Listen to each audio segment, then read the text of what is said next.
Hiya! Hi everyone, how are you doing? How's everybody feeling?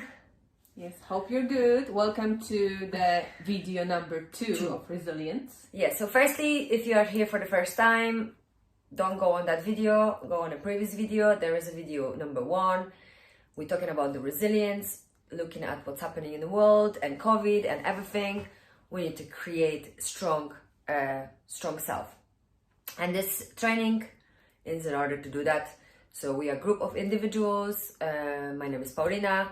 I'm from Poland and I'm a coach and mindset and transformational coach, which specialize in NLP practicing and different techniques and hypnosis. And at the same time, we are here, a group of individuals who are working to the same goal. It's to help others to find themselves, to help people to connect to their inner balance, inner strength. We were struggling in our lives. I come from like a severe depression, so it's been quite hard. So I was finding the way to help myself, and thanks to that, I'm able to help others right now. And that's Magda. Yes, I'm a coach in training, and basically we're a group of people who wants to basically make our lives better for ourselves, and at the same time, because we started doing that, we wanted to share with you some information, we want to do some brainstorming and some tools so you can also make the most out of it.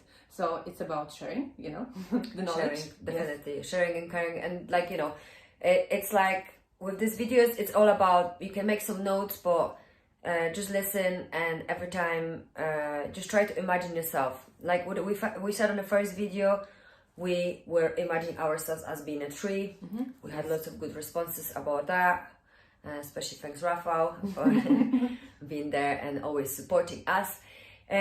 So yeah, it's one of them things. We are like a tree, and that tree is full of thoughts and emotions. Mm-hmm. Yes. So today we're going to talk about emotions. We're not talking about heart, because heart, it's itself muscle. And by the end of the day, I don't know if we are aware of that, but we actually have 3 brains. So one brain, it's our own brain. Then we've got other brain, which is in our gut feeling, which is very important. And the third brain is our heart. And in that way, we need to create a balance within. That's why the body, it's your gut feeling, isn't it? Yes. Yeah. Yeah, and then that's going to be to do with emotions too, because emotions are seen there as a different limitations or possibilities for you. So I'm just going to say, I believe and I feel like thoughts and emotions are there, our indicators of whatever situation we found ourselves in. So it could be a pleasurable, or it could be a hazard or danger, or something like a not nice emotion, like fear or whatever, isn't it? And somehow, as a people, as individuals, we don't like to connect to emotions, and without emotions we are robots. Oh yeah, I feel like definitely there was a time when maybe I had the body resilience, but if you don't recognize your emotions and you don't acknowledge them, then it's quite difficult for you to see what's going around you truly. And you may feel in a certain way, but if you don't kind of see it yourself, that maybe something isn't okay, or maybe you are acting because of fear, I don't know, so why you're so afraid to feel. And it's actually not bad to feel all those emotions. Well, you were like that when I met you. Yeah, it was very difficult for me, and I think kind of finding that balance and knowing how to recognize emotions and connecting the body part with the emotions can be definitely used to our advantage, and kind of makes our lives easier as well. I don't know, it's just somehow when you're like, oh, don't go to this topic, it's not a right moment, or that's not a right time, we're doing that. It's always a right time to say that something is not okay. But let's say if you don't say about that emotion, what happens to it then? Does it just disappear? No, it's bottling itself up. So it's goes full and full and full. Emotions building here, and it depends on your chakras and on your energy levels. If it depends on that really, because when you have a blockage in your body, Yeah, so if you don't verbalize your emotions, your feelings, how you feel today. So give an example. You wake up in the morning and something is not right. Even you don't know what is not right, you just communicate to the person next to you. Either it's your partner or it's your housemate, your flatmate, whoever you're sharing your house with. If that person is someone you share your life with, everyday life with. If I say, oh Magda, I don't feel good today, or I'm a bit like nervous, or I feel stressed, then automatically if I verbalize, or if I say how I feel on that day, what happens then? Yeah, I think it kind of changes the dynamics, you know, of your environment. And even if you say to that person, let's say maybe you're not acting like your usual self, and that person is gonna know that, so it's gonna make your life easier and that person's life easier. And maybe when you say it as well, no. Maybe when you say it, maybe you're gonna be like a few minutes later, maybe an hour later, oh, maybe that's why I feel like that, you know? Because you opened that door, you know? Well, if you don't open that door, what you do, it's basically you going through your day and then you getting impatient with me, you getting annoyed with me, but I'm not really your problem. Your problem was something to do with you. Yeah. And then you then in the night or a few days later, you kind of like affecting me with your problem. Because how to word it in a different way, like, so maybe, you know, well, for example, I get influenced by that. Like, I am empathetic, I'm very sensitive. So if Magda wasn't verbalizing her emotions and how she feels, I felt all her things on my body. So when she wasn't okay, where things were going on with her family or anything like that, and she wasn't speaking, that she was worried or she was stressed or something like that, I, for example, wake up and then I felt that thing on my tummy. It was that kind of like uncomfortableness and like heaviness and like a little anxiety. Well, I just didn't even know it was actually. Yeah, I think I know what you mean. I think when you kind of start to recognize your emotions and name them, I think then your self-talk changes. So if you, let's say, wake up and you say, oh, I don't really feel okay today, and in a way it's not like you maybe you are allowing yourself to actually feel that for a moment instead of just rejecting it. I think you're supposed to. Yeah. I mean, when the emotion comes up, you're not supposed to ignore it. If you push it down, then you're bottling up and that cup gonna be full and it explodes. That's where the biggest anger and aggression comes out. So there are different options for everybody. For someone else, it could be like fainting. You know, everybody have different resilience, different bodies and different mindsets, and this is like a shift. So resilient emotion is not about actually recognizing and accepting the way you feel. Are you able to do that? Have you ever like actually understand that you have your inner child? Why do you need to have children to realize to go back to your childhood feelings, emotions, like excitement, joy, all those things, like they are needed. They're not just, there are negative and positive emotions, but it's about understanding that the dark needs the light. So there needs to be plus and minus to create a balance, and you know, and that's the solution. The solution to that, it would be to stay with the emotion. And if there is anything, if you can't speak to anybody about it, you definitely should write a journal. Yeah. And if you have negative emotions, you should practice gratitude. Oh yeah. I think then you start to notice how many good things are actually happening in your life as well. Because sometimes maybe, you know, we just get so caught up in our like negative thinking, or even not negative thinking. It's just everyday situations that we don't realize how many positive things we have around us. Yeah, but can you name any emotions? Well, for example, like fear, anger, joy, sadness. This is, I think, like the few emotions, you know, that kind of... Is there any particular emotion you would like to focus on today? I think probably what I would say, and many people can relate to that, that we are often, you know, guided by fear, like fear of, you know, losing someone, fear of being not good enough. And I think we mentioned this in the first video, but I think it's so relevant, you know, when we talk not only about the body, but also the emotions. So what is your fear? Ooh, like I think probably the fear for me is connected to my close ones. So I would say probably like losing someone I love. That's one of my fears. That's like a emotional fear, I would say. Or My fear is emotion. Yeah, but like body fear, I would see. That's the same. Yeah, I would see like no heights. I'm afraid of heights. Ah, you mean like Yeah. yeah. Okay, yeah. Yeah, so it's kind of like. But it comes from the same Yeah. cup. It comes from the same. I think all emotion goes to the same cup and they mix. That's why it's very important to find the solution and the balance. And Yeah. I'm not a big positive person. I'm not gonna say I'm negative. It's just I'm more rational. When I work with anybody, Yeah. with people on coaching and stuff, like I always try to find this awareness of my understanding of the situation.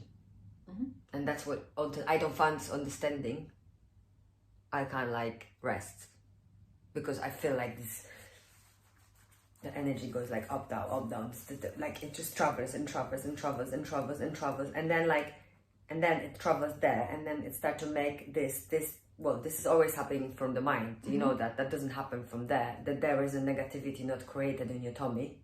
That's very important. This is very important part. We may have 3 brains, but only one mind. So only one mind create a brain. Brain is created mind, and the mind create in the subconscious. So every thought and every thought patterns, every emotion, it stays within you until you don't acknowledge it. Actually, Yeah. Ooh. That's great. Probably like acknowledging is like an opportunity for you to see the other side of that. but when feeling, would you that look emotion. at, when do you acknowledge? It's very easy. Yeah. When do you acknowledge emotions? When you feel them. Yeah. Then it's easier because you're actually in that moment and you actually, like I feel a bit like, shaken, or I feel like something is on my chest, like some heavy load or on my shoulders. Or crazy mind. Yeah, or even like My mind is going around and around and around cycles. I know when you, for example, you wake up sometimes and you have those days when you have that easy morning, but some days you wake up and, I need to do this, I need to do that, I want to make That's this. it. Yeah. And then it's like, when you start to kind of see that, that it's something connected to your emotions as well, because your mind picks up on that and it has like a self-talk, to itself. So. That's very true. Because even excitement, if you have a wrong mindset, can be taken negatively. Yeah. So what I'm trying to say, how to verb it. So if you creating the patterns, the structure of your mind. So if you constantly focus on negative, even positive things you will take from negative perspective. That's true. So it's about shifting, transforming the negativity. If you don't want to be positive, rationalize that. What means rationalize thought? Yeah, that you see something the way it actually is. So maybe you don't make this up in your... Yeah, you don't create stories. You don't attach more emotions to it. It is what it is. You don't exaggerate it, Yeah. like I do sometimes. Yeah. So... Oh, yeah. I did that a lot as well. Now I think I'm more like, standing tall like a tree, Okay. So about that fear, if you are that tree and you are... So one of the main ones, and here resilience training, I would like to explore fear. Why is that? Why do you think? And then what do you think? So you said that is about losing, hurting, not being good enough, and so on. So then building your resilience, you see the other side of fear, the opportunity to communicate with yourself and what is holding you back. Yeah. So also when you start recognizing and naming one emotion, it will become easier to name other. Yeah. Step by step you will get there. So when you get a child and you actually, this is where you have your inner child release in that, and you learn how to be humble and respectful and mindful, and you need to think before you speak. Then your nervousness coming back, and then your shyness. When did you last time being shy? And you don't feel this positive emotion, because negative emotions takes you out of the way of being able to be your child. Your inner child needs freedom, and our mind limits our inner children. So it's not it's our mind, which is going to be in the third level, but before the mind there is an emotion which goes into the mind and makes it bigger blockage. No? Yeah, like you say about being shy, like behind being shy, it's actually something, nice, because in a way it may be something good that's happening to you. Maybe it's a little bit overwhelming, but at the same time it's something really nice, and I think it's nice to explore those feelings. And you know, seeing someone getting a bit shy and blush, it's actually really cute, you know. It's nice. Oh, yeah. There's nothing like wrong with it to, I don't feel scared of something. You don't always have to be the strong person, you know, showing and just even acknowledging. You give opportunity to someone else to step up, and that's gonna kind of boost their confidence as well. Yeah. So showing your emotions, showing Your weakness. your weakness. It's a matter of strength. Yeah. Actually. Yeah, and it gives others opportunity as well to, you know, build that strength in them. Yeah, and instead of screaming like and being angry and connect, because behind the fear there is the anger as well. Yeah. Oh yeah. You need to learn how to. I mean, you should learn how to communicate what you feel and how you feel, and don't be shy and don't be embarrassed by that, because my ego took me almost out of this world, and I don't recommend anyone. Like, this is why we do it, because I lost it like quite a few times, and like that's helped me to understand that, you know, because I was always doing it. Like, I always verbalize emotions, I always verbalize what I feel, but not everybody around me did that. So in that way, if someone around you not do it, it affects you. It affects you physically. I got a bit emotional. But then you can kind of show them, you know, a way. You can like open that door for them and show them, do you know what, there's this other side of like showing your emotion. It's not you being weak. It's not like, it gives like space for others as well, you know. So I think that's really good, isn't it? I know, because they used to punish you for feeling, really. And like I always had problems at school and stuff. Like, I always been a weird kid, so I always needed to go to bathroom when there was a time to sit. It's like always opposite. Like, it's like it's the kind of syndrome of like, because it's like not everybody needs to want to follow certain structures, and our educational systems overall is not prepared for different individuals and stuff like that. It's like we consider that as a disability, whereas this is not a disability. Just because we feel more than other people, that doesn't mean we are disabled, isn't it? But obviously that comes from different videos. But anyway, do you want to know? I wonder what happened since you actually started to talk about emotions. I think probably something, you know, in me like slowed down a bit, and when it slowed down, I was able to kind of see more clearly and recognize and acknowledge the way I feel, and also I think what is most important, how I affect others with how I felt, you know, as well. Yeah. So I think for me, what's changed, and it made my life easier, because if you slow down, if you realize what's happening around you, then you're also practicing being present, you know, being in the moment. Yeah. So you kind of more receptive to your environment, you're more receptive to yourself. Yeah, but your time comes from the fact that you're breathing. Yeah. You learn how to focus on things like for free. It's breathing. Conscious breathing is the future, guys. COVID, it's happened for a reason. There is going to be a big thing about breathing.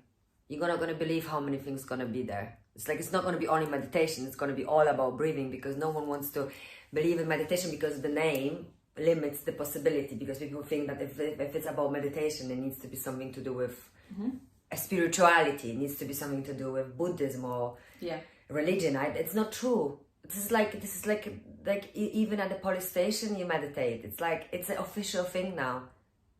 Just do your research, check it out. This is not like, it's scientifically proven that it's increase your serotonin in your body, the hormone of the happiness. So why would you not want to do it? So you basically take tablets to have serotonin in your body, so then you can actually do it naturally by meditating every day.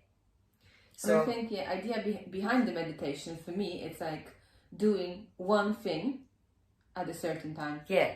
So you're not doing anything else. Yeah. So it was like that. So on the first video we talk about our self-talk, which is obviously connected to that, because now you verbalize what you feel and how you feel and what would you do better, and you talk about what you like, what you dislike. Stop pretending and making me happy.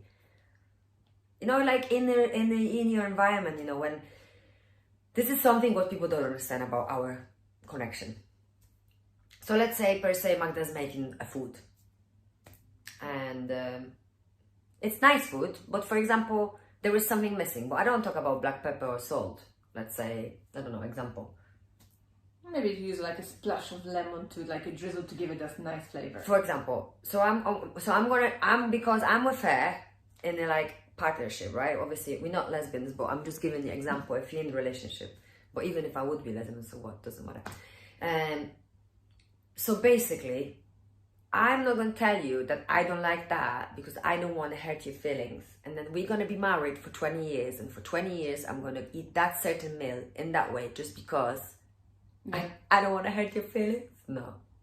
And maybe if we add that splash of lemon, it turns out maybe I like it and everyone else like it as well. No. So it's like, you know, having the person next to you. So we're like It's sisters. honest. So Yeah. we're just honest to each other, you know. So But what we're doing thanks to that. yeah, We're constantly evolving. Yeah.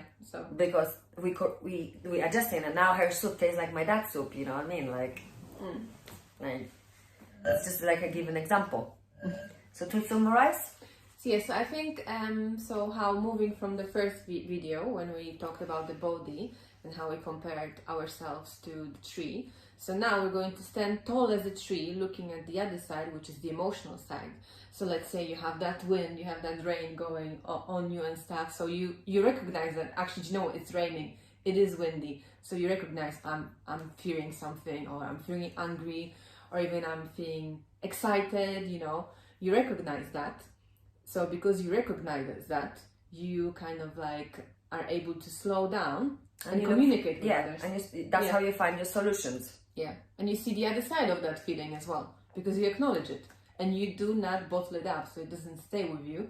You actually like show it like on a surface for others as well to see, and then you give yourself opportunity to be free, you know, not to have that everything bottled up inside you. Yeah. So it's about kind of recognizing emotions, acknowledging emotions. If you have difficulty with that in the very beginning, start small, you know, small steps. Acknowledge, accept, let go. Recognize, acknowledge, accept, let it go. Recognize, acknowledge, accept, let it go. And move on to the next chapter. Yeah. Life is too short. Subscribe to our channel. Definitely. If you want to see more videos. After that, we're gonna do Polish version, and then we'll get something new coming up as well. Woo-hoo. That's our logo. Yes. For our beautiful Neurons Legs to Be Free project. Yeah. So how we say about slowing down? I think Snail. Yeah. Snail, and you build a home within yourself of your own security. Yeah. And you always stay hydrated, just like snail. Covered in the water. Yeah. We are the water. Thanks for today. Thank you very much, guys. Thank you very much. Love us like we love you. Mwah. Hope you enjoyed. Ciao.